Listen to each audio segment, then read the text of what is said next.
So এনেদৰে আপোনালোকে সবে নিজৰ এক্সাৰসাইজ লেভেলটো লাহে লাহে ইনক্ৰিজ কৰি থাকিব। আজি দুজন মানুহৰ কথা কৈছো, এজন এক্সাৰসাইজ কৰা আৰু বেলেগ এজন এক্সাৰসাইজ নকৰা।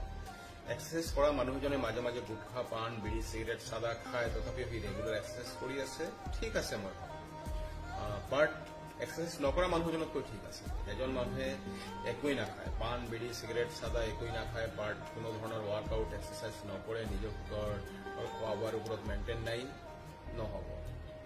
মই সেইটো নকওঁ যে এক্সাৰসাইজ কৰি পান, বিড়ি, গুটকা, চিগাৰেট, চাদা খালে ভাল হ'ব, সেইটো বেয়া কথা, সেইটোও খাব নালাগে।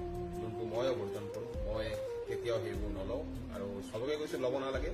চবে এক্সাৰসাইজটো ডেইলি 30 মিনিটছ কৰিব লাগে, চবকে কৈছো। সেইটো সকলোৱে নিজৰ ভাৱে, কাৰোবাৰ বেলেগ কাৰোবাৰ বাবে নহয়। নিজে ধুনীয়া হৈ থাকিব